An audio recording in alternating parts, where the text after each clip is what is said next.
Kumusta kayo? Okay naman, dito You're boy. slaying it, ika nga. Yes. Congratulations. Pero bago natin pag-usapan ng inyong pelikula, pag-usapan natin yung pagiging sexy. Kasi pag sinabi mong Royce, Derek, one of the words that comes to mind is sexy. What is sexy para sa inyo? Sige, ako muna. Go. Feeling ko, for me, sexy is stability. Pag stable ka sa buhay, pag alam mo yung goals mo, pag meron kang direction. Yun ang sexy? Yeah. Meaning it has nothing to do with the body, Derek? Nothing to do with the body. Talaga? For me. Yeah. Yun ang yung pananaw?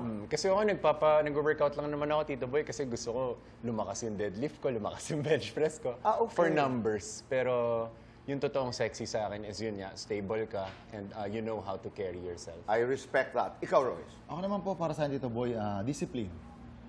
Consistent ka sa anumang bagay ang ginagawa mo. Tulad ng working out, parang dito naman, kaya siguro meron din kami ganitong klase ng physique kasi meron kami disiplina, consistent kami sa kung anong goal namin gusto mong sa body namin. So, it applies to all. It applies to in general kung anong gusto mong gawin sa buhay. Ilang beses kayo nag-gym sa isang linggo?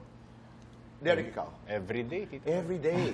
7 times. Ikaw? Ako din po halos everyday. Pero alternate na may cardio and weights. Okay. Bakit kayo nag-gym? Bakit kayo nagpapaganda ng katawan? Kasi ang gaganda ng iyong mga katawan. Ito ba'y dahil sa trabaho? Ito ba'y dahil sa kalusugan? Ito ba'y dahil sa you want your girlfriends or the public to appreciate you? Ano ba ang dahilan? Ako po, lahat. Yeah. Lahat. All of the Lahat above? din. All of the above, opo. And at the Which same means that you have a girlfriend. Sabi mo, all of the above.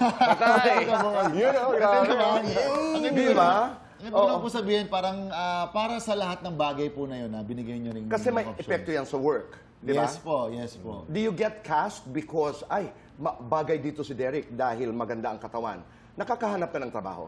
Well, Tito Boy, parang yun yung sinabi sa akin ni Miss Garlic na pinili niya ako for this role kasi bagay daw sa akin yung role. Okay. So, I guess nakakahanap naman po. So may kinalaman, May di ba? kinalaman. Kalusugan. Do you go to the gym because you want to be healthy? Yes, 100% Definitely, opo. definitely, Tito Boy. Okay. Yes po. Importante yun. So all of the above, all of the above again. yes po. And you also do this because you like women to appreciate you. Meron ganon? Siguro before. before. Nung bata-bata pa ako, nung medyo nasa playful At nung stage. single ka pa? Nung single pa Right. ako.